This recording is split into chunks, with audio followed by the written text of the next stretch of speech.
Senhoras e senhores, bom dia. Todos estão convidados a colocarem seus telefones celulares em modo silencioso. Antes de iniciarmos, convidamos nossas colaboradoras terceirizadas a permanecerem até o término do evento, quando ocorrerá o sorteio de exames ofertados pela Mais Clínica Medicina e Saúde e um pacote de exames e coqueteleiras ofertadas pelo Laboratório RB Diagnósticos, representado aqui pelo Dr. Cassiano Fiade.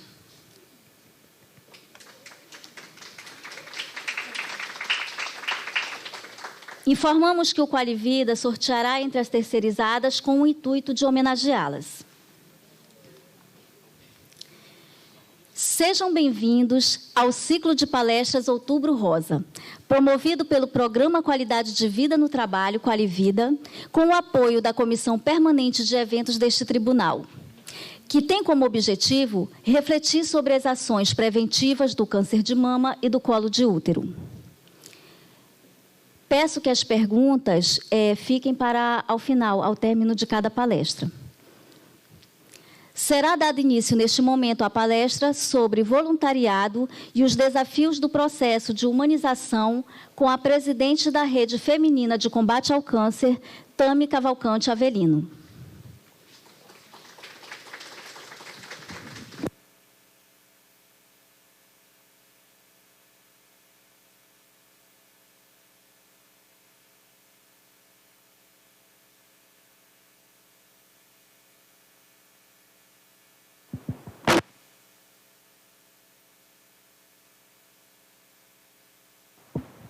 Bom dia, todos me ouvindo? Então, como a nossa mestra de cerimônia já anunciou, eu me chamo Tami, eu estou no momento como presidente da Rede Feminina de Combate ao Câncer e convido todos vocês a assistirem esse vídeo, que é um vídeo que conta um pouquinho, de forma breve, a história da rede e depois a gente conversa um pouquinho melhor.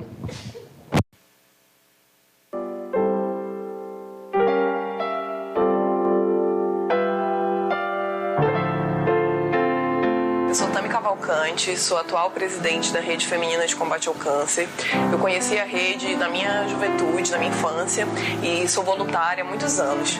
Esse ano eu recebi o convite de assumir a presidência e aceitei, muita felicidade, muita honra de ter sido convidada, mas também topando o desafio de levar a rede para uma nova fase, de apresentar a rede para a sociedade, de apresentar a rede para os manauaras, mostrar o nosso trabalho, que é um trabalho pequeno, mas um trabalho importante, voltado para o paciente, que se encontra em tratamento na Fundação SECOM. Hoje em dia, a rede ela é composta por volta de 50 voluntários cadastrados, mais ativos, estão participando conosco de todas as atividades. Nós não chegamos a 20 e nós queríamos muito aumentar esse número, porque claro que nós precisamos de recursos, de doações para o paciente em especial, ranchos, cestas básicas, doação de fralda, medicamento, mas nós também precisamos de tempo.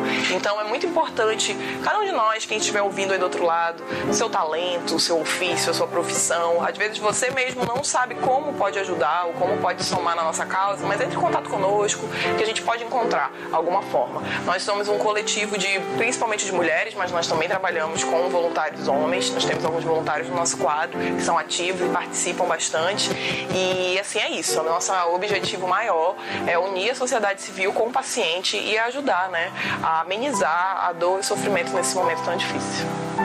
A Rede Feminina, ela tem alguns projetos voltados diretamente para o paciente que está na Fundação SECOM, em tratamento ou internação. Em especial, o nosso bingo solidário, que acontece uma vez por mês, na quimioterapia no ambulatório. E o nosso objetivo com o bingo é realmente apresentar a rede para o paciente e ter um momento de distração, de diversão. Nós temos a Manhã da Beleza, que é voltada em especial para os pacientes que estão no ambulatório, os pacientes que estão fazendo a radioquimioterapia.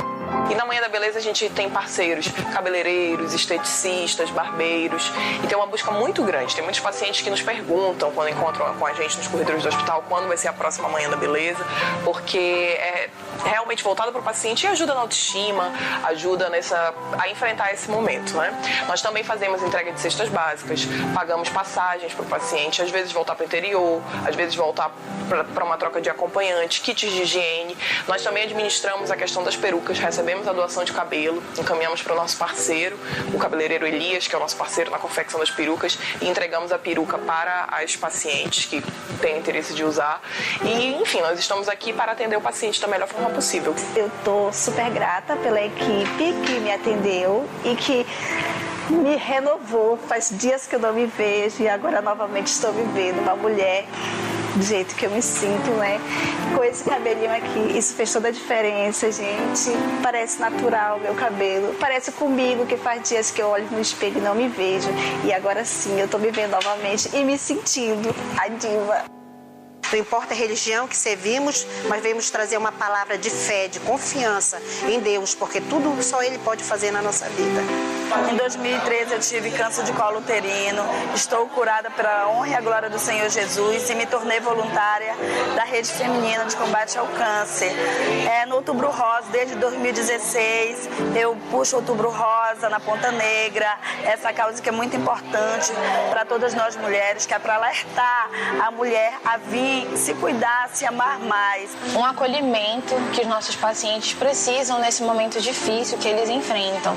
Elas realizam várias atividades de bingos que proporcionam para esses pacientes brindes que são muito úteis no dia a dia, que trazem um sorriso, que trazem uma alegria para esses pacientes e para os seus familiares. Muitas vezes fazendo sorteio de cestas básicas que são fundamentais para uma alimentação adequada durante o tratamento desses pacientes. Elas representam muita alegria, representam luz pelas atividades que elas realizam em datas comemorativas como Páscoa, Natal, Dia das Mães, e elas também ajudam na autoestima dessas pacientes nas manhãs de beleza que elas realizam. Cheguei na Fundação SECOM em 2014 com o diagnóstico de câncer de mama. No decorrer dos anos que se passaram, a Rede Feminina me ajudou muito, o qual é uma ONG que desenvolve um trabalho muito bonito dentro dessa instituição, nos motivando, nos ajudando, e eu fui muito ajudada pela Rede Feminina. Hoje, já sou paciente em controle e me tornei voluntária para ajudar outros pacientes. A importância desse bazar é essencial, pois tudo que é vendido dentro desse bazar é em prol do paciente. Um dia eu já fui muito ajudada por eles e hoje eu trabalho como voluntária para ajudar outros pacientes.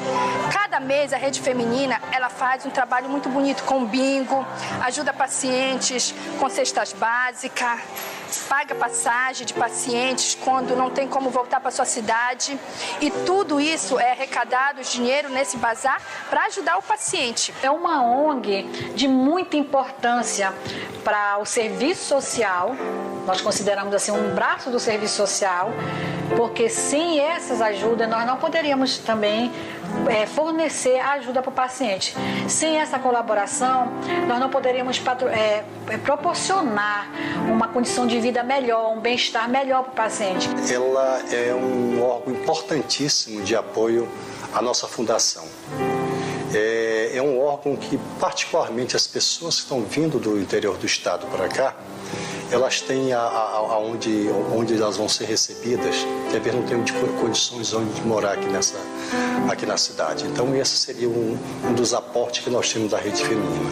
Fora isso, nós temos dentro da nossa instituição também trabalhos que eles vêm desenvolvendo no sentido de nos ajudar nessa parte, inclusive, da humanização tão importante dentro dessa instituição.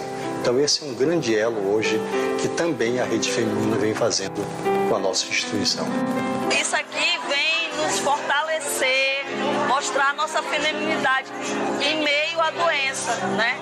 E com a certeza da cura, porque estamos sendo bem tratadas e está sendo tudo, correndo tudo normalmente como para a gente ficar bem, né?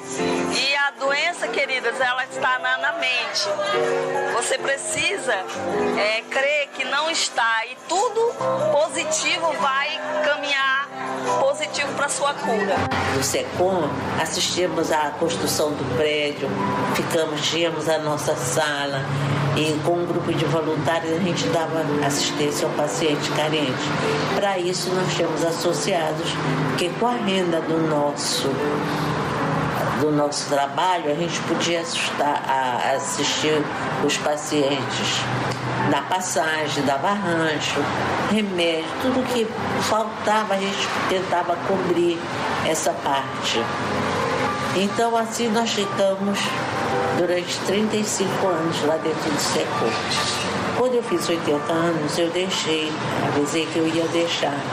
Porque eu fiquei procurando uma pessoa para dar continuidade a esse trabalho. E foi escolhida a Marília, porque já vinha fazendo um trabalho muito bonito dentro do SECOM como funcionária. Graças a Deus ela aceitou, porque ela é uma pessoa muito dinâmica e deu continuação a esse trabalho, talvez até melhor do que eu fazia. E eu tenho muita satisfação nisso, embora tenha tido muita saudade do SECOM, porque toda semana eu estava pontualmente lá e se precisasse até mais. E hoje o maior desafio da Rede Feminina de Combate ao Câncer do Amazonas é sensibilizar o meio empresarial para que eles venham contribuir com os 8 projetos que são desenvolvidos na Fundação SECOM, que é o hospital referência para toda a Amazônia Ocidental, e recebe aqui pessoas que vêm do interior, que muitas vezes não tem como pagar sua passagem, não tem onde ficar hospedados, e grande parte são pessoas sem condição social, que precisam desse apoio das várias formas, não é? Apoio emocional, não é? Apoio financeiro, ou seja, é importante que você que está nos ouvindo venha somar conosco, é gente ajudando gente.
Então, fica esse silêncio, né? Sempre depois que a gente mostra o nosso vídeo, mas de verdade, não é essa a nossa intenção, tá? A gente quer mostrar para todo mundo que o hospital, quem passa ali na frente, vê aquela caixona de concreto cinza, sempre identifica aquilo como uma doença tão agressiva, uma doença que marca tanto as pessoas, marca tanto as famílias, e pensa que ali dentro só tem problema, doença, choro, tristeza e morte, mas não é verdade. A gente tem muitas histórias de cura, de superação, e mesmo quando a doença chega a levar a pessoa, muita coisa é feita ainda assim, né? Porque a gente não pode permitir que uma doença nos limite, né? Ninguém pode viver estigmatizado por ter tido uma doença, ou por ter sido vítima, ou por ter perdido um parente por aquela doença. Isso é algo que a Leila vai falar para vocês melhor daqui a pouco, os detalhes a respeito da doença. E antes de continuar, só queria cumprimentar também um bom dia para quem está assistindo pela transmissão pelo YouTube, tá bom? Bom, ali no nosso vídeo, esse é o nosso vídeo institucional, é a nossa forma de apresentar, de alcançar de forma mais prática, um maior número de pessoas. Mas a Rede Feminina, aquela senhora que falou quase no final, a penúltima a falar, é a dona Marlene Braga, ela foi nossa fundadora em 78, e a Rede Feminina ela é uma das primeiras instituições voltada para o paciente com câncer aqui no Amazonas, e mesmo assim ela é uma das menos conhecidas, porque ela sempre esteve ali dentro da Fundação SECOM. E no início, no período que a dona Marlene esteve presidente, foi por 36 anos, toda a verba, tudo que era feito ali era através de doações dela mesma e de amigos, né, de casais amigos dela e do esposo. Então era algo feito muito mais voltado para a filantropia ou até para a benevolência, como se falava antigamente, sobre pessoas que eram caridosas e que iam em hospitais, né? E hoje em dia a gente sabe que as coisas precisam se modernizar e não é mais assim que funciona, né? A gente precisa entender que é uma responsabilidade de todos nós, né? O nosso conceito de responsabilidade social, ele vai além do que deixar essa parcela de cuidado é para o Estado, essa parcela de responsabilidade é para o hospital e pronto, e ninguém ligar muito para isso, né? Eu imagino que todos vocês, até por estarem aqui, terem decidido subir e participar, é voluntário, né? A participação? Olha, então todo mundo já é um pouquinho voluntário aqui. Mais ou menos, né? Então, terem decidido vir aqui e ouvir. Claro que tem as informações a respeito da prevenção e do cuidado próprio, mas é muito importante também a oportunidade que a Germaine, agradecer a ela pelo convite também, nos trouxe aqui para falar sobre o conceito de voluntariado e a ideia do voluntariado, né? A Rede Feminina, ela tem 41 anos de atuação voltada para o paciente que está em tratamento na Fundação SECOM. Então, nós nos chamamos de Rede Feminina, faz parte de uma federação, existem redes femininas de combate ao câncer em todo o Brasil, tem uma rede nacional e tem em diversos estados. E nesses 41 anos de atuação, a nossa única exigência é que o paciente, se é que a gente pode chamar de exigência, né, esteja em tratamento na Fundação. Ele precisa ter o cartãozinho do SECOM. Porque a gente sabe que acontece de a pessoa fazer o tratamento hoje em dia particular, ou fazer fora de Manaus até, mas para ter algum tipo de assistência nossa, participar dos nossos projetos, precisa ser paciente da Fundação. Mas são homens, mulheres, crianças, idosos, todo mundo é atendido, né? E nós temos cadastrados 48 membros, porém 25 voluntários ativos, e esses 25 eu já estou sendo otimista. Assim, 25 ativos no Outubro Rosa, que é quando, né, eles não conseguem fugir, porque é menos ainda. E essa questão de voluntários ativos, para vocês terem uma ideia do que eu quero falar, eu e a Leila somos voluntários. Todo mundo é voluntário, na verdade. A Rede Feminina, ela não tem nenhum funcionário, ela não tem quadro de funcionário, todo mundo que participa ali é voluntário. E uma grande parte é funcionário da Fundação SECOM, sejam assistentes sociais, sejam da parte administrativa, ou ex-pacientes, né? Vocês viram que a maioria das pessoas que falaram ali foram ex-pacientes ou são pessoas que perderam um ente querido para o câncer. E eu gosto sempre de, quando me apresento, quando eu tenho oportunidade de falar, dizer que o meu caso não é nenhum desses. Eu nunca tive câncer, graças a Deus, eu sei que isso é uma bênção, ainda mais hoje em dia, e nem ninguém próximo a mim, nenhum parente meu, nenhum amigo próximo. E aí sempre perguntam, né, então, por que? Não sou médica, não sou da área da saúde, por que a motivação? E eu não sei dizer. Eu comecei a participar de algumas ações, ainda criança, porque eu tenho uma tia que é enfermeira oncologista, e ela convidava para participar, eu, minha prima, minha irmã.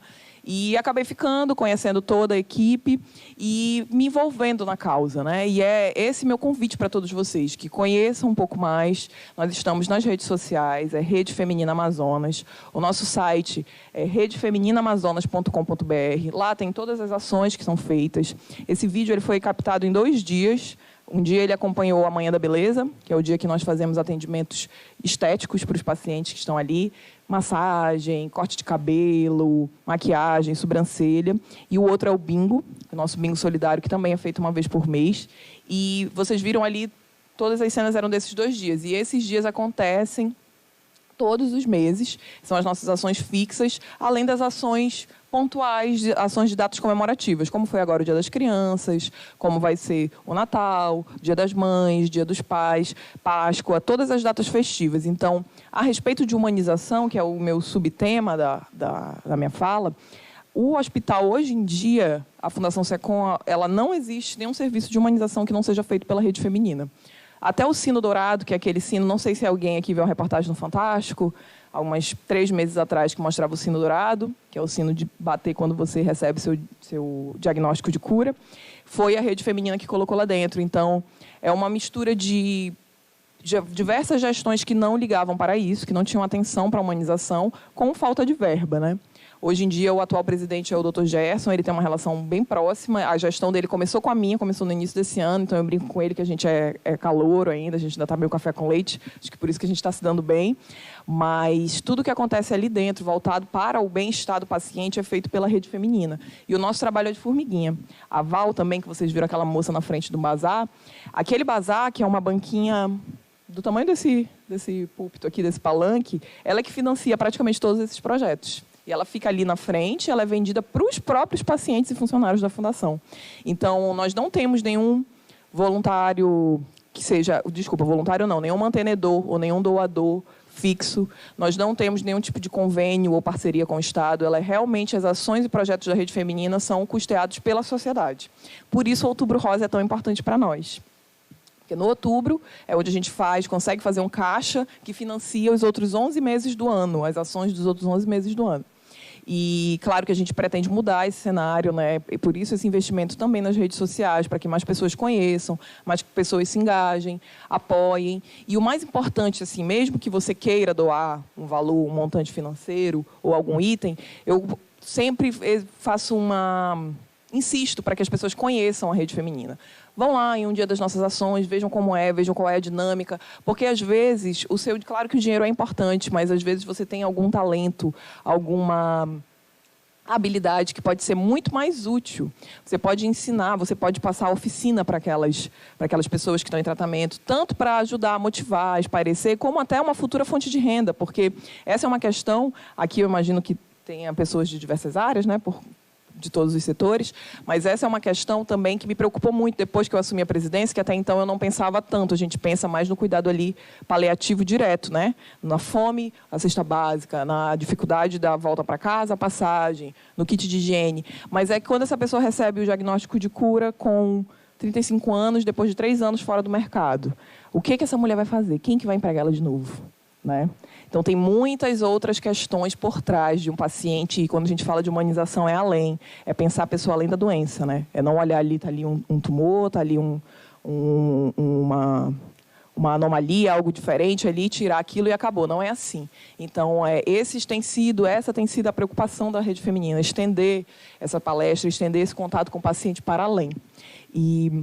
assim, tem mais alguns slides, mas eu acho que não é preciso. O vídeo aborda bastante coisa. Eu vou abrir para se alguém quiser fazer alguma pergunta sobre o funcionamento da rede, ou, enfim, sobre alguma outra coisa.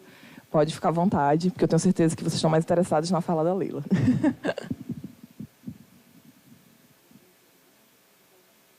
Vai me perguntar nada, Sueli?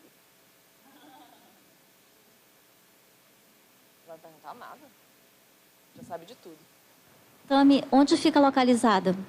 Então, a Rede Feminina, nós não temos uma grande sede. O que nós temos hoje em dia é uma pequena sala que fica dentro da fundação, porque para a gente é mais interessante e conveniente estar o mais próximo possível do paciente. E essa sala é onde fica guardado, ela na verdade funciona como um depósito, é onde fica guardado o nosso material.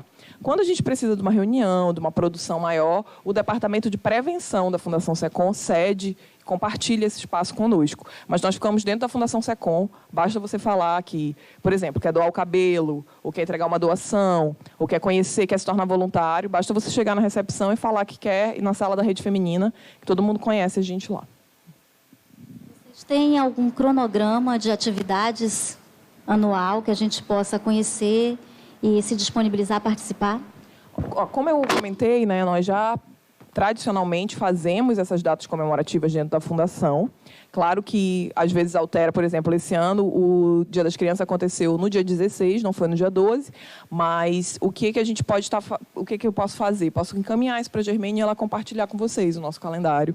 Porque o que a gente faz também sobre Manhãs da Beleza e Bingo, geralmente ela é definido mensalmente. A gente tenta fazer uma definição anual, mas como depende da dinâmica do hospital, porque a gente usa o ambulatório e a quimioterapia, a sala, porque tudo a gente precisa estar o mais próximo do paciente possível. Nós temos visto essa dificuldade. A gente conseguiu já algumas salas para fazer palestra, oficina, para fazer outros tipos de atividade, mas o paciente ele não consegue se deslocar da fundação, mesmo que seja próximo. Primeiro, por uma questão financeira, por uma questão mesmo de disposição. É um paciente que, para ele ir sair ali de dentro do hospital, ele tem uma sensação de insegurança. Então, para a gente é muito importante estar ali dentro, estar ali próximo. E acaba que a gente sempre depende dessa definição. Mas eu posso conseguir divulgar com vocês com uma certa antecedência para quem quiser montar uma equipe, participar da nossa próxima Manhã da Beleza, ver como é que é ali na real, no ao vivo. Acho que se ninguém tem mais nada, então é isto.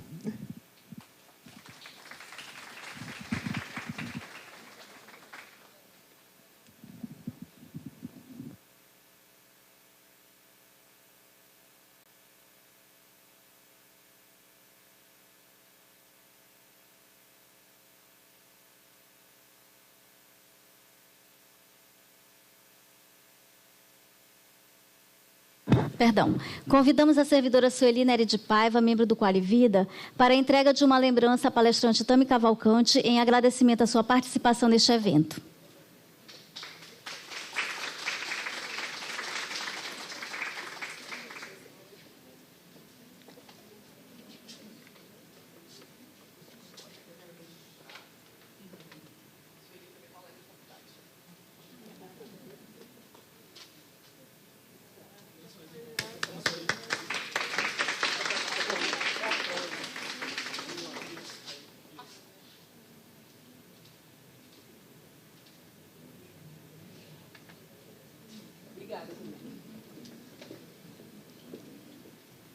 Obrigada, Tami. Para dar continuidade à segunda palestra sobre câncer e fatores de risco, é convidada a senhora Leila Firmo de Aguiar, que atua no SECOM, na Rede Feminina de Combate ao Câncer, RFCC.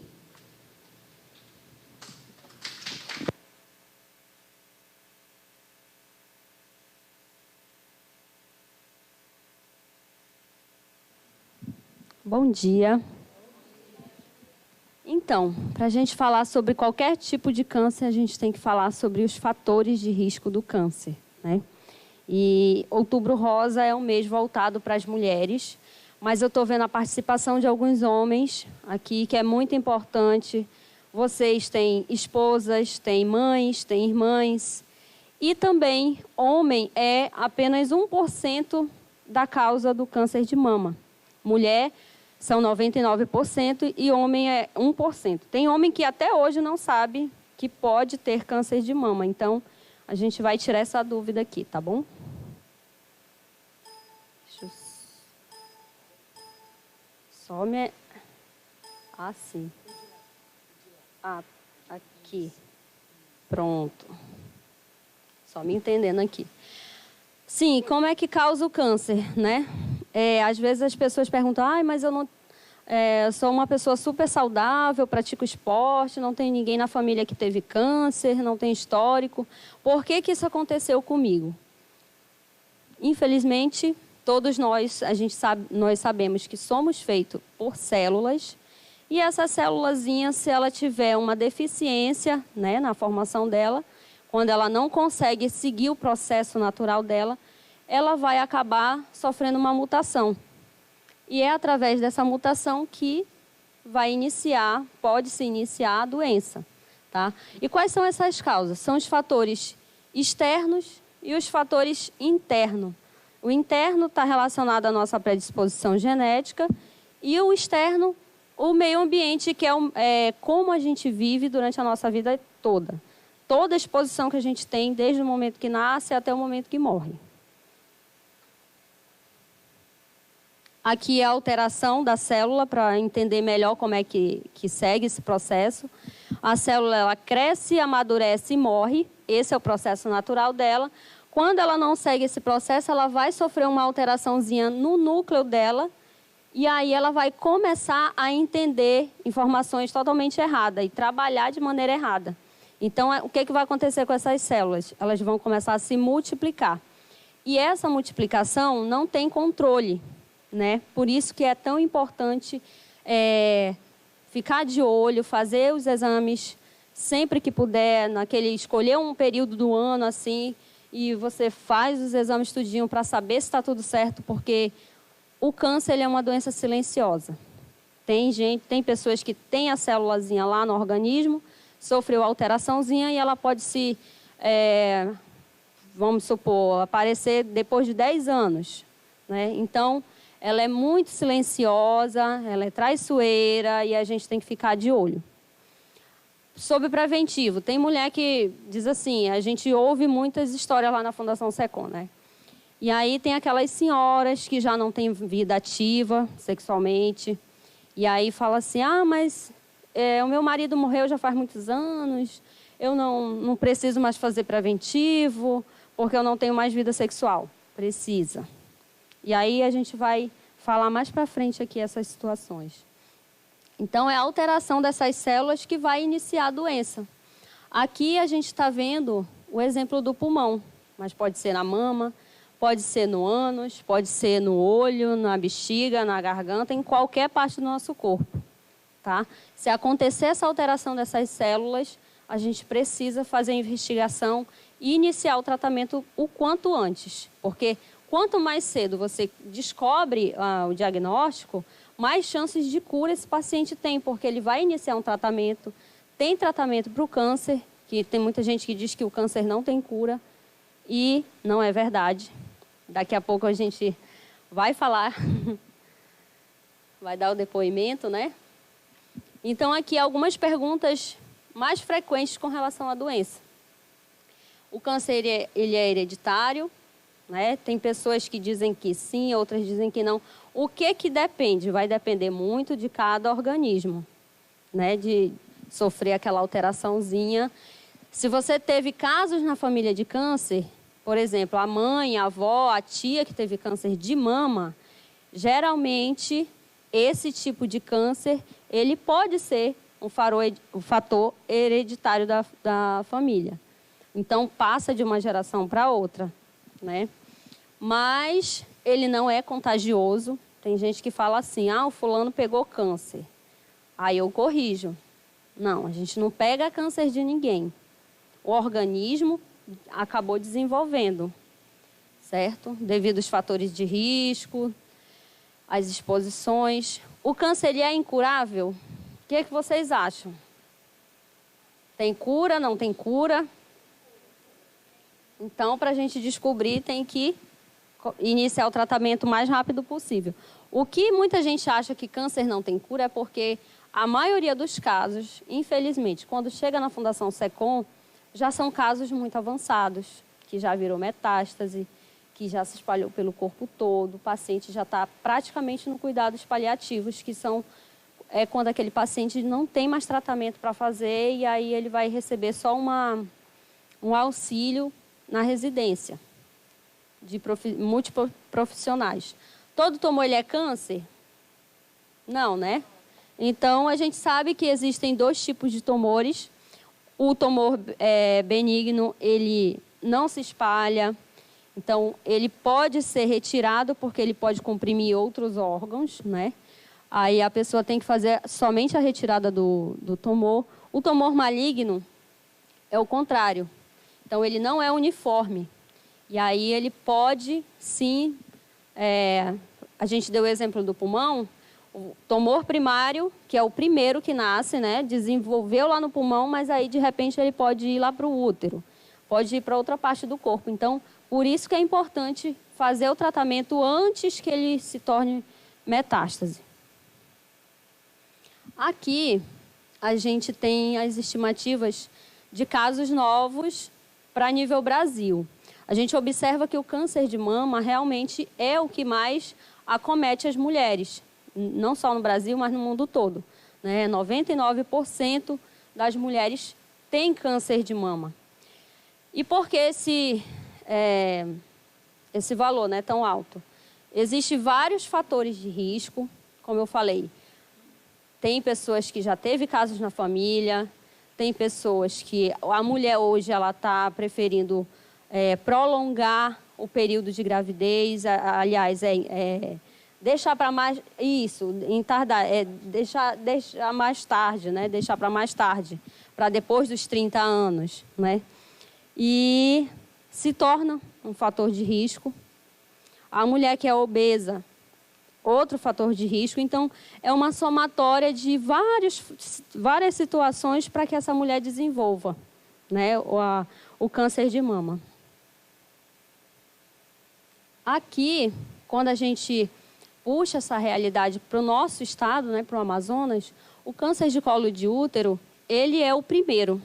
E é o que mais preocupa a gente, porque esse é um tipo de câncer que ele é totalmente comportamental. O que eu estou querendo dizer com isso? Dava para a mulher ter evitado. Por quê? Porque a mulher que desenvolve o câncer de colo de útero, com certeza foi aquela que teve o contato com o sexo muito cedo, né? Então, os fatores de risco do câncer de útero é totalmente diferente de outros tipos de câncer, que a gente vai ver também mais tarde. Aí, mortalidade também, como vocês observam, é o colo de útero que está à frente. Aí, mama já vem em segundo plano ali.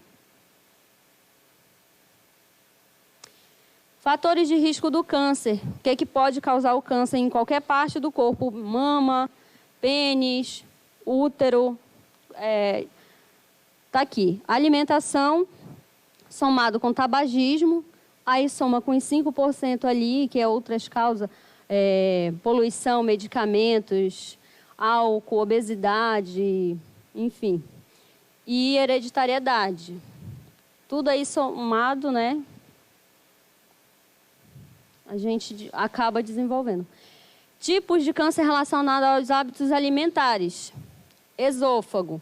Ali, o esôfago, ele é muito comum no sul, por conta da bebida quente, né? O chimarrão. Tem muita gente que gosta de tomar café muito quente, bebidas muito quentes. Então, o câncer de esôfago é causado, um fator de risco dele é essa situação. Câncer de estômago. Está relacionado à questão da higiene, dos alimentos, de lavar as mãos, ter uma boa higiene, né? A questão da mama também, alimentos gordurosos, enfim. Colo e reto. Aqui também esse câncer está relacionado à questão da alimentação. E a gente sabe que muita gente gosta de comer um peixezinho com farinha, né? Quem é que não gosta da farinhazinha do Areni, né? E câncer de próstata também tem a ver com a questão da alimentação. E o que a gente deveria evitar? Tudo que é embutido, tudo que tem agrotóxico, esses tipos de alimento. Defumados e churrasco por causa do alcatrão, que é a fumaça que fica no alimento, né? Tem gente que gosta muito de comer comida assada, de churrasco, né? Então, alimentos preservados em nitrito, salsicha, presunto, mortadelas embutidos em geral. Alimento preservado em sal, alimentos ricos em gordura animal, aqueles mofadinhos, cebola, tomate, que às vezes está estragadinho ali, só uma pontinha, e tem gente que gosta de cortar e aproveitar o restante. A gente não pode, tem que, de preferência, jogar tudo fora, né? Pãozinho de forma. Pessoal, só tem um lá no final, vou aproveitar esse resto. Não, tem que jogar o pacote todo também, gente. Aí os alimentos que ajudam a gente a nos proteger de várias doenças, principalmente o câncer. A gente cansa de saber disso, mas quando eu faço essa pergunta nas escolas, que eu também trabalho com crianças, durante o ano todo, inclusive, quando eu pergunto, ninguém levanta a mão. É muito raro ter uma criança que diga assim, eu como verdura, eu como fruta, que é o que nos preocupa, né? Porque se você começa uma alimentação errada desde o início e você viu lá que 30% das causas é por conta da alimentação errada, preocupa a gente. Então, tem criança que está desenvolvendo diabetes porque tem o excesso do refrigerante, a mãe não controla na questão da alimentação. Miojo é uma comida que eles adoram, que é fácil de fazer, até eles preparam. Então, é o número 1, assim, de comida errada que a gente fala, né, para eles, para ver se eles conseguem compreender que a alimentação errada, desde o início, já é um grande fator de risco para desenvolver a doença. E aqui, o outro 30%, que é a questão do cigarro. E para a questão da mulher, pior ainda. Porque a mulher ela tem toda aquela questão hormonal, né? Período de menstruação, Tem mulher que tem que tomar anticoncepcional para controlar a questão dos hormônios. E tudo isso tem que ser verificado. Aí a mulher começa a fumar, às vezes muito jovem. Antigamente isso era moda, né? Era bonito.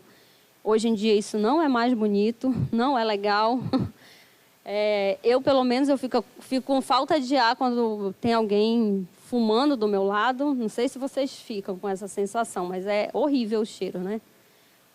E aí, as causas do cigarro: 30% por morte de câncer, qualquer parte do nosso corpo, pode ser laringe, boca, língua, bexiga, enfim. 90% é câncer de pulmão, 25% morte de coração, 85% efizema pulmonar e 25% doenças relacionadas à doença cardiovascular.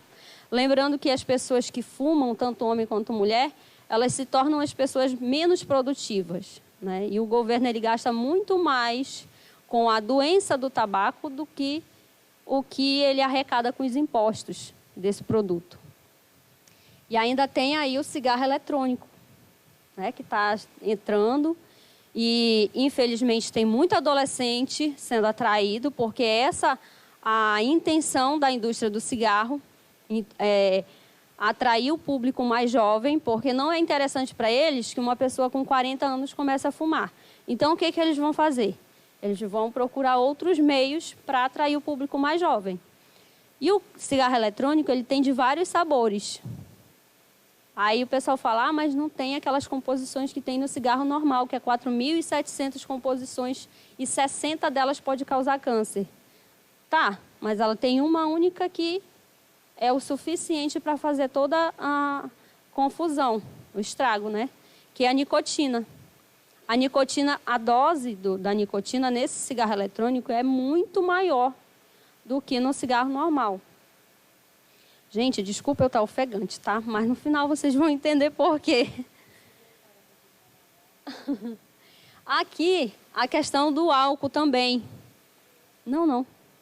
É aqui mesmo. A questão do álcool para a mulher. A mulher, a gente sabe, também está consumindo mais álcool. Já saiu pesquisa que tem mulher que ela está se tornando mais dependente do álcool do que o homem. Né? Esse índice já está crescendo. Então, é mais um fator de risco para desenvolver câncer de mama. Não só de mama, né? Mas de vários outros tipos de câncer. E aqui a gente fala sobre a importância de fazer o autoexame, né? Por que a mulher precisa passar a ter esse hábito?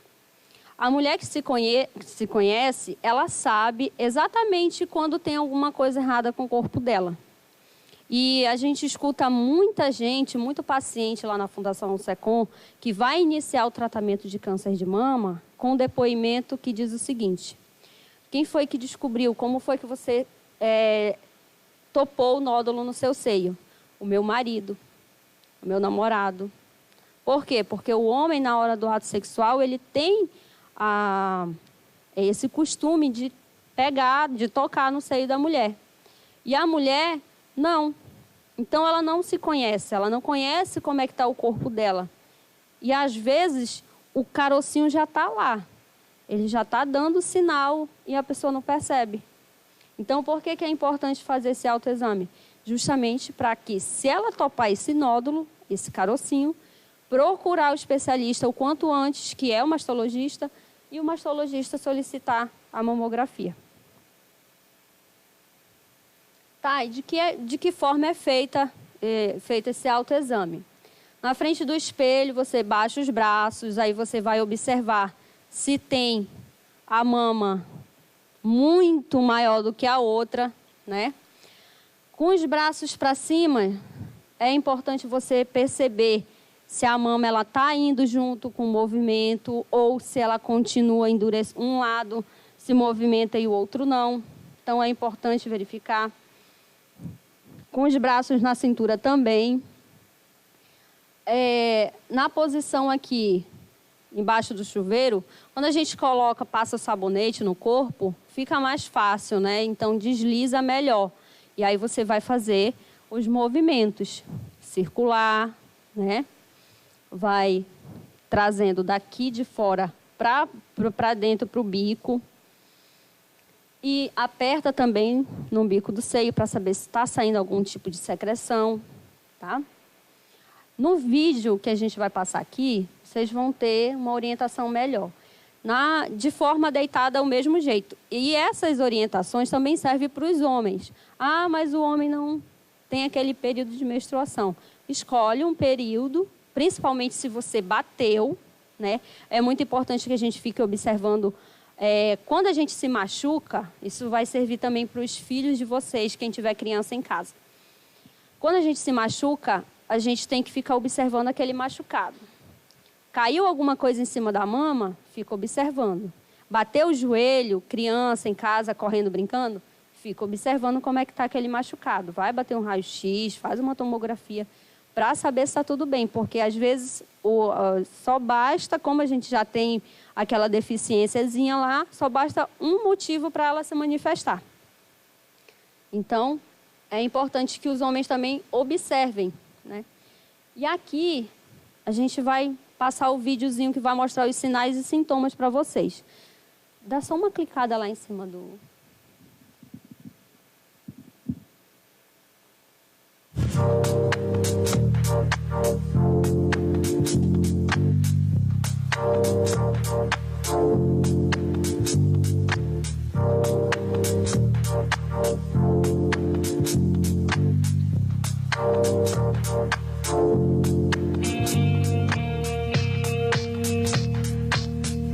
Essa textura parece assim, casca de laranja, sabe?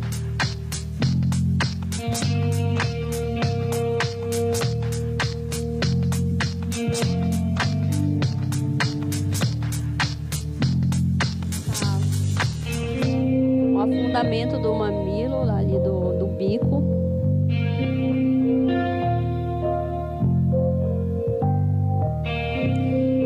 Nessa parte das axilas é muito importante verificar também, porque às vezes o tumor ele não está na mama, ele está embaixo aqui das axilas, e essa parte é onde vem os mais agressivos.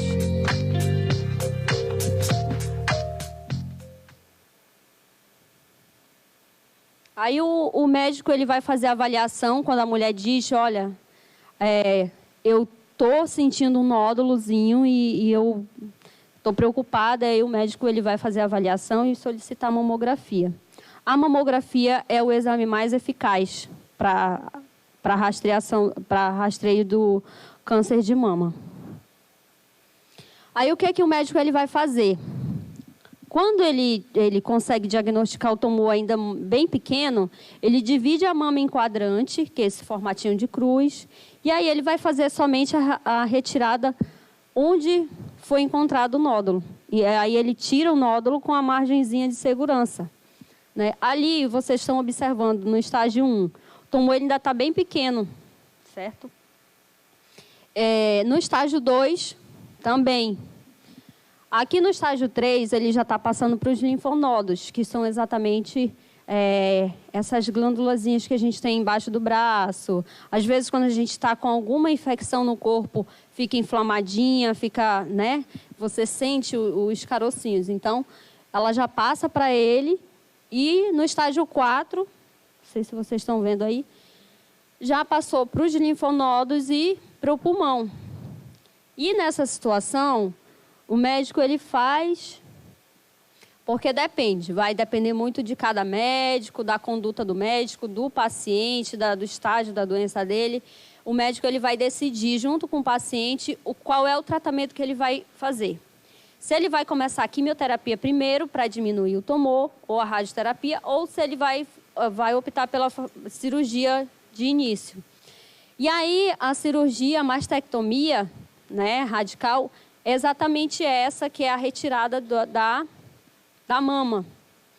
E aqui a gente está mostrando na situação do homem, quando ele é diagnosticado com câncer de mama. Essa parte avermelhada é quando ele já iniciou. No caso desse homem, ele já fez a cirurgia, né? E ele iniciou a radioterapia. A radioterapia é eles vão fazer a demarcação dali do local, e aí esse paciente ele vai receber uma radiação em cima. E essa radiação vai queimar os tecidos, né, para evitar com que, se tiver algum grãozinho de areia de célula cancerígena, possa desenvolver em outra parte, né? Então, é mais um tratamento adicional. E aqui, falar bem pouco, bem rápido aqui sobre o câncer de colo de útero, que é o grande vilão do nosso estado, né? Quando aqui em cima, vocês observam que o colo do útero está bem brilhosinho, bem vermelhinho, tá bonitinho, né? Então, ali é quando ele está saudável. Aqui é quando a mulher já teve o contato com o vírus. Esse vírus, geralmente, ele é passado pelo homem, já vem no organismo dele. Não tem como a gente saber qual é o homem que tem, qual é o homem que não tem. O que a gente sabe é que a cada 4, um tem esse vírus. Então, assim, e nele não se manifesta. Vírus do HPV. Nele não se manifesta. Vai se manifestar na mulher porque o útero, o organismo dela é mais sensível para esse tipo de vírus. No homem, quando ele se manifesta, já é mais tarde, lá para os 50, 60, quando a imunidade dele está muito baixa, ou se ele teve alguma outra infecção, e aí isso pode aparecer. Mas na mulher, esse vírus ele é devastador, né? Aí ele começa a descascar ali, começa a feridinha no útero. Por isso é importante a mulher fazer a investigação com preventivo. Transvaginal não vai fazer essa investigação. Tem que ser preventivo. E uma vez por ano, para começar, para início, aí o médico ele vai falar, deu tudo certo, tá tudo normal o seu exame, então daqui só a 2 anos. Aí você vai repetir conforme a orientação que o médico está te passando. Mas se deu uma feridinha, ele vai tratar, né?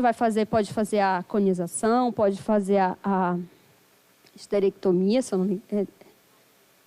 Fazer a cauterização. E aí a mulher vai evitar com que essa ferida aí, que é chamada de NIC 1, NIC 2, NIC 3, que são os graus das inflamações, antes de se tornar o câncer de colo de útero. Quando a mulher apresenta esse sintoma aí, sangramento vaginal após a relação sexual, sangramento vaginal quando sangra de vez em quando, secreção com odor, esse odor é comparado a cheiro de peixe podre, que os médicos falam, essa dor abdominal associada a queixas urinárias ou intestinais. Então, quando apresenta esses sintomas, é porque ela já está com diagnóstico de câncer de colo de útero. E aí, por quê? Né? A gente se pergunta a causa desse câncer de colo de útero aqui no nosso estado. Precocidade, né? A gente sabe que tem menina que dá entrada em maternidade com 12, 10 anos. Infelizmente, o corpo ainda nem se desenvolveu direito e já está ali com outra criança. Então, tem os casos de pedofilia, tem os casos de abuso sexual infantil, que a gente sabe que existe, infelizmente. Então, uma criança que tem um contato com o sexo muito cedo, essa criança ela tem grande chance de desenvolver, né? Porque ela pode ter já tido contato com esse HPV. E é por isso que tem muita mulher morrendo aqui no nosso estado com menos de 30 anos. Infelizmente. É um tipo de câncer comportamental que dava para ser tratado, evitado, mas é o que mais está matando as mulheres aqui no nosso estado. Promiscuidade, falta de higiene, múltiplos parceiros, né? Às vezes não é só com um, tem vários. E aí tudo isso aumenta os riscos, tá? Aí tem a questão dos vírus que implica, né? A vacina do HPV, ela é para as meninas de 9 a 13 anos, tem que ser tomada em 2 doses. É importante que façam essa vacinação nas crianças. Os meninos também, de 11 a 14 anos.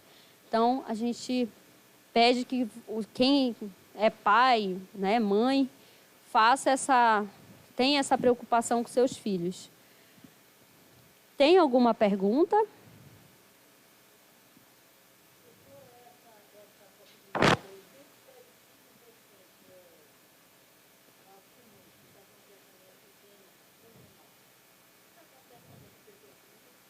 Se tiver convivido com as pessoas que fumam, sim. Falta de ar, tem cansaço. Aí tem que fazer a investigação mais profunda com o médico. Mas, tipo assim, a mesma doença que tem uma pessoa na minha família que fuma dentro da minha casa, dentro do ambiente fechado, dentro do quarto.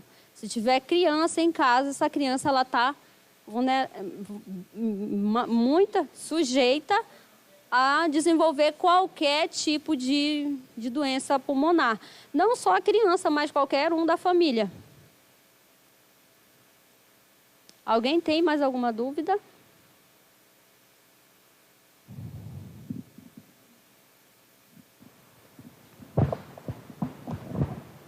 Bom dia. Você pode explicar para mim, por favor, o que significa metástase? Como ocorre? Ocorre depois de um tratamento? Como que a gente sabe de metástase e quais as consequências dela? Tá. Metástase, a gente mostrou lá o tumor primário, né? O tumor primário ele pode ser acometido em qualquer parte do nosso corpo. A gente citou ali o exemplo do pulmão lá no início. E a metástase ela ocorre da seguinte maneira. Quando a gente deixa a doença se desenvolver no nosso organismo por muito tempo, porque ele leva até 10 anos para se desenvolver no nosso organismo, tem gente que só descobre depois de 10 anos, isso significa o quê? Vocês viram lá que o modelo do tumor maligno, ele não é uniforme, né? Então, ele vai se espalhando, né? E se cair uma célulazinha daquela na corrente sanguínea, ele pode ficar viajando ali no seu corpo. Aí chega um momento, determinado momento da vida que ele vai para lá em tal lugar. Vamos supor, na mama, né? E aí, depois de um tempo, ele começa a desenvolver. Que já aconteceu também com pacientes que fez o tratamento de câncer e depois de algum tempo ele voltou em outra parte do corpo. Então, a metástase é isso, é quando ele migra para outras partes do corpo. Tá?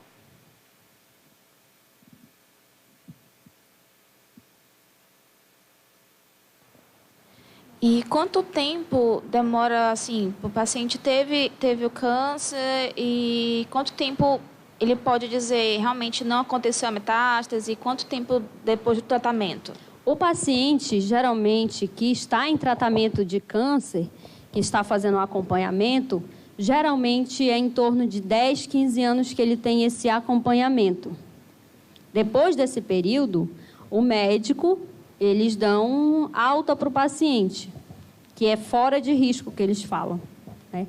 Então, é esse período, mais ou menos, que pode ocorrer a metástase. É por isso que todo paciente que teve câncer, ele precisa fazer um acompanhamento. Não é porque ele fez o tratamento e hoje ele está bem que ele vai esquecer da saúde dele. Ele precisa manter os mesmos cuidados enquanto estava fazendo o tratamento. Oi, bom dia. Bom dia. Me chamo Rosinelli. A minha pergunta é em relação à prevenção. Hoje, a gente tem o costume de fazer os exames uma vez por ano. Tanto a parte toda ginecológica, dependendo da médica, ela avalia outras coisas. E, diante desse quadro, desse aumento, né, da incidência de câncer, tanto na parte do colo do útero quanto de mama, se a gente precisa mudar isso 2 vezes por ano, 3 vezes, ou qual que seria a sua opinião? A questão do câncer de colo de útero é mais comportamental, como a gente falou aqui. E para início, para tentar diminuir essa situação aqui no nosso estado, a gente começou a vacinar as crianças. Esse resultado de diminuição nesse tipo de câncer a gente vai perceber daqui a 10, 20 anos, né? Porque são as crianças que estão vacinadas hoje que vai mostrar resultado mais para frente. Então, essa parte é mais comportamental. Tá? Qual foi a outra pergunta do... Ah, a frequência. Então, isso daí tem que ser definida pelo médico que estiver acompanhando, porque o corpo, a gente também não pode ficar tão exposto à radiação, enfim. Então, o médico, ele sabe o período que você tem que fazer novamente o exame. O preventivo, quando a mulher tem alguma lesão no útero, vai ficar sendo acompanhado pelo menos de 6 em 6 meses, aí depois o médico vai determinar se é uma vez por ano, 2, tá? E histórico familiar. Isso, aí tem que falar essa questão para o médico, porque às vezes, mas você não precisa, você é jovem, não tem necessidade. Aí você conta, olha, tive caso na família. Isso. Então, aí tem que informar também para o médico qual é a sua preocupação. E, principalmente, se tiver alguma coisa concreta, tipo, está perdendo muito peso, está tendo febre todo dia, está sentindo alguma alteração no organismo, aí tem que informar para o médico. Mais alguma pergunta?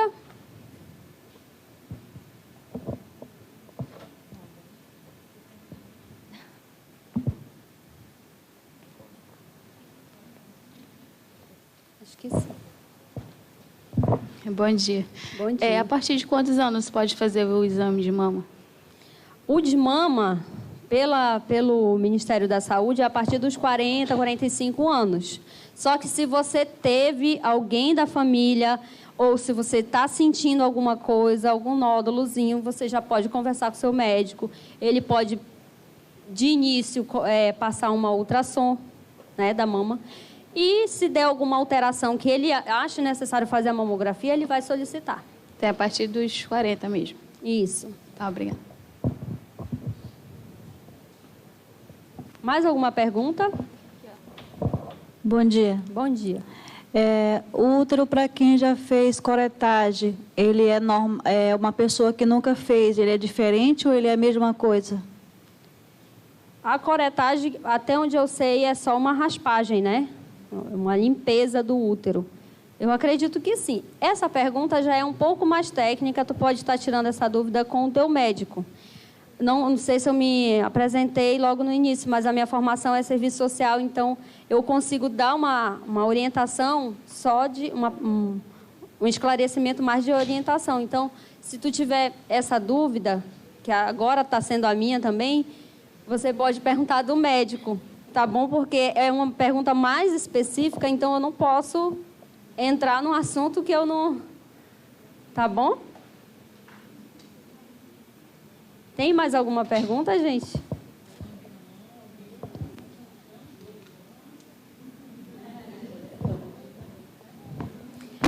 Então, gente, ainda não terminei, só? Agora eu vou falar outra parte. A minha colega ali vai dar o depoimento dela e eu também vou dar o meu depoimento. Eu tive câncer 2 vezes. Tive câncer com 8 anos, tumor de rim. E por que eu falei para vocês com relação ao machucado com as crianças? Foi uma queda que eu tive quando eu era criança. Então, foi através dessa queda que eu descobri a doença. Porque foram apresentar os sintomas. Comecei a diminuir o peso, febre todo dia e a barriga crescer. E aí, teve um dia que eu brincando com a minha outra irmã, no sofá, minha mãe me viu deitada ali, como eu estava muito magrinha, ela percebeu esse nódulo na minha barriga. E aí a gente foi atrás, correr atrás dos exames, enfim. Descobri o câncer, retirei o rim, só tenho um. 10 anos depois, por isso que eu falei da importância também do paciente que descobre que está com câncer, fez o tratamento, não se descuide, tem que ficar fazendo os exames religiosamente no período que o médico falar para você fazer. 10 anos, quando eu fui para a última consulta com a médica, que já era para ela me dar alta, infelizmente voltou no pulmão. Só que ele voltou no pulmão bem pequeno, um nódulozinho ainda bem menor do que o primeiro que aconteceu. E aí o que aconteceu?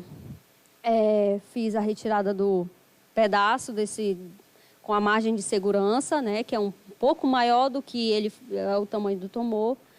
E iniciei de novo o tratamento, quimioterapia, radioterapia, cirurgia. Foi na época do Laços de Família, não sei se vocês lembram dessa novela.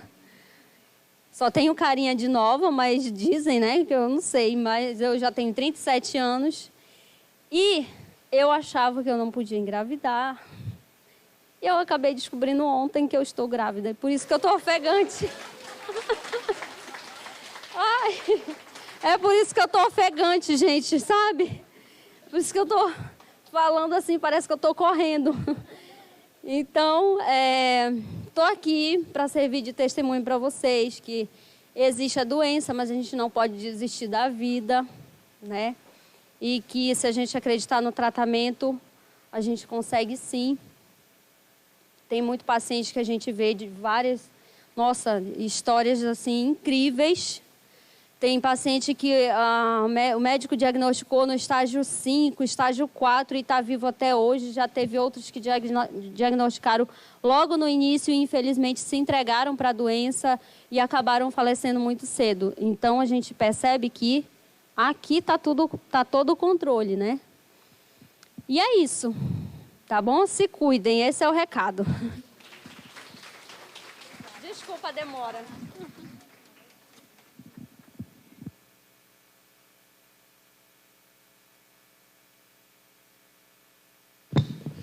Convidamos a servidora Germene Martins, membro do Qualivida, para a entrega de uma lembrança à palestrante Leila Firmo, em agradecimento à sua participação neste evento.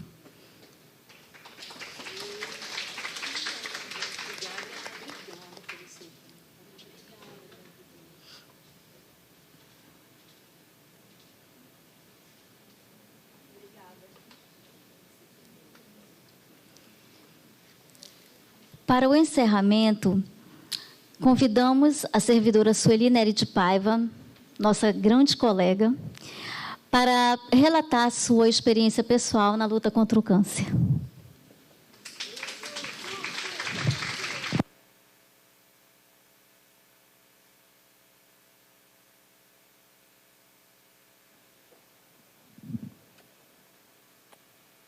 Oi, gente, bom dia. Depois do depoimento da Leila, estou lagrimando, gente, porque essa é realmente uma história de vida. Agora, a questão do câncer, muito interessante, né? Você não pode esperar a enfermidade acontecer. Mas é uma loteria às avessas. Você está lá, ativa, fazendo exercício físico, se preocupando com a alimentação, controlando o peso, temperatura, o que come, o que bebe, as raivas, tudo. E, de repente, um dia você está no meio do seu melhor período de vida, recebe um diagnóstico de câncer. Isso é muito interessante, porque sua vida muda. Não é que você... A questão que a Leila fala, você se entrega e você já vai antes do tempo. E você tem que acostumar a pensar o seguinte, ao invés de perguntar por que eu, a gente deveria perguntar, por que não eu? Eu cheguei num hospital onde eu era atendida também a área de criança. E eu não tinha condições de ficar perguntando por que eu, se tinha crianças, bebês com câncer. Então, não me achava no direito. Eu acho que o diagnóstico, eu não espero que ninguém nunca passe por isso. Mas é algo assim que você não pode se render à negação. Topou, a unha caiu, manda logo arrancar. Não fica tentando passar esparadrapo lá na unha para ver se ela cola de novo. É mesmo assim. O diagnóstico é hoje, amanhã eu estou com o médico. Então, esse período de negação é muito importante que você não prolongue muito. Não é bom você receber notícia ruim, mas veja bem, Se eu prolongo o período de negação, quando eu chegar lá, estará uma notícia muito pior, né? Então, você tem que se render àquilo que chegou para você.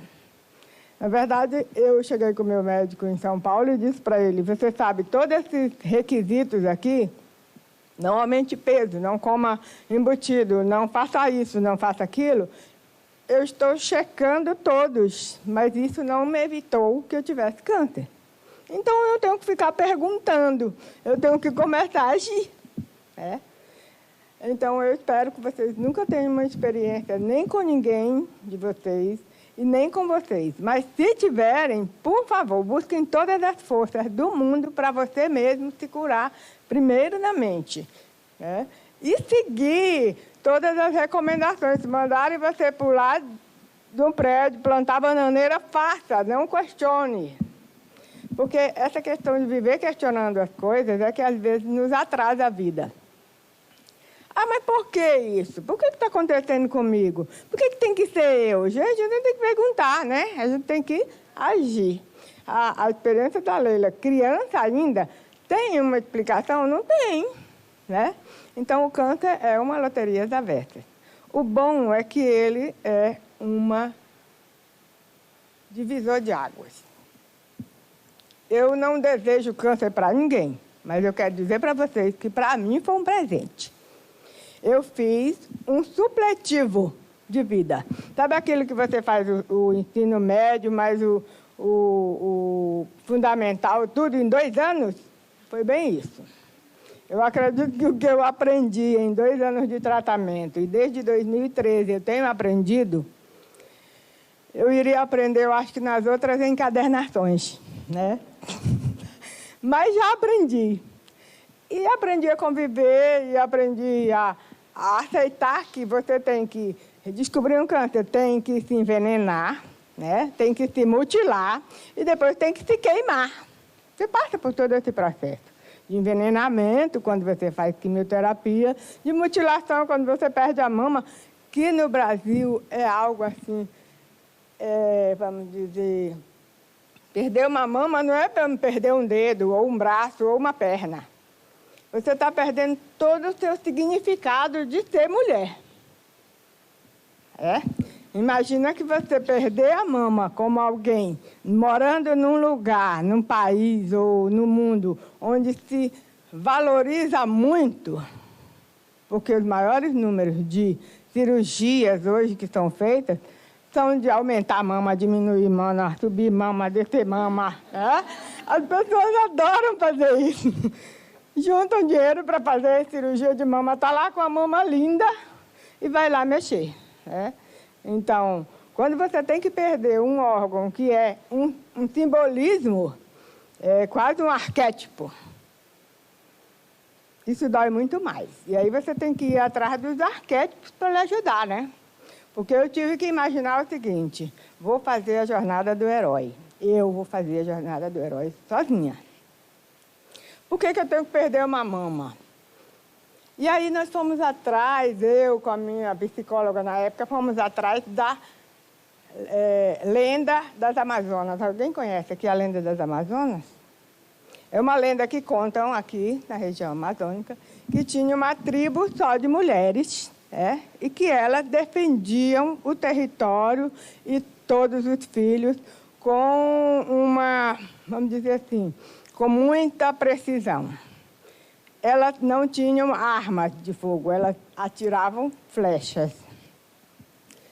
E para elas atirarem flechas com maior precisão, elas precisavam perder a mama para poder fazer isso. Imagina aqui que a mama atrapalha. Então, nem sempre perder alguma coisa é para ficar menor. Às vezes, quando você perde um órgão ou um pedaço de você, é para você ficar melhor, mais precisa, né? Mais, vamos dizer, acertar o alvo mais facilmente. E quando você processa isso em qualquer situação de vida, você consegue dizer assim, os grandes heróis sempre voltam das grandes guerras mutilados. Se eles não se mutilam, a população não acha que ele nem foi para a guerra. Porque o câncer é assim, se você morre, ai meu Deus, o câncer é uma doença incrível, todo mundo morre. Se você não morre, alguém chega e diz assim, era um câncer, mas não era um câncer. Né? Existe sempre esses dois lados. Ou você está vaticinado a morrer, ou se você se salvou, é porque não era tão assim. Né? Só quem passa, quem sabe. E aí eu aprendi que, depois que eu tive câncer, todo mundo é lindo. Qualquer pessoa, mesmo quando me xinga, graças a Deus, eu estou ouvindo. Porque se eu não estivesse ouvindo, eu já estaria morta. Então, ainda bem que estou viva. E aí, celebrar a vida todos os dias é uma coisa maravilhosa.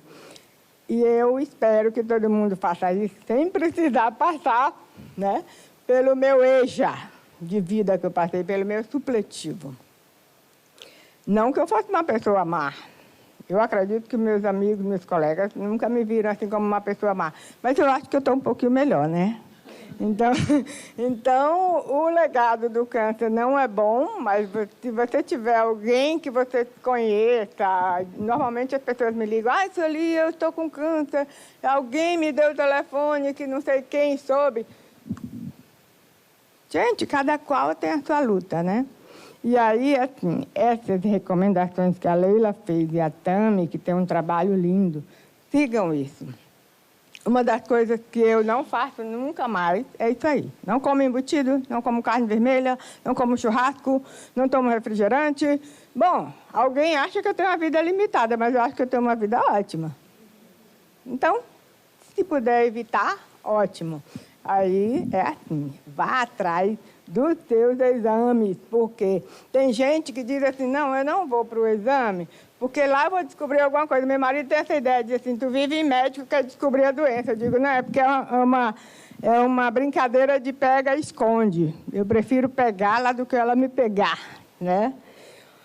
Então, eu acho que eu queria só deixar o recado. Qualquer um de nós, eu estou ainda em tratamento de câncer, estou indo a São Paulo daqui a alguns dias, mas posso morrer de uma topada, de um trem, de um tijolo cair na minha cabeça. Então, não se deixem e não deixem ninguém que vocês conheçam desistir da vida. Qualquer dia é um dia a mais para se viver e agradecer por estar vivo. Então, esse é o meu depoimento, eu não tenho muita coisa para contar, eu só sei dizer que você estar vivo é muito bom, não importa como chegamos até aqui. Cada um vem de um lugar, mas quando a gente chega aqui, todo mundo tem o mesmo propósito, né? Viver cada vez melhor. Leila, meus parabéns pela sua gravidez, viu? Linda você, viu? Obrigada, gente.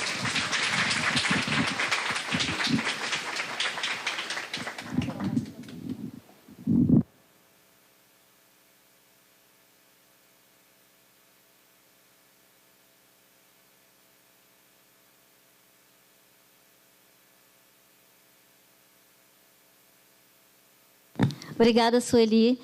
Acho que revelamos uma palestrante. O programa Qualivida e a Comissão Permanente de Eventos agradecem a presença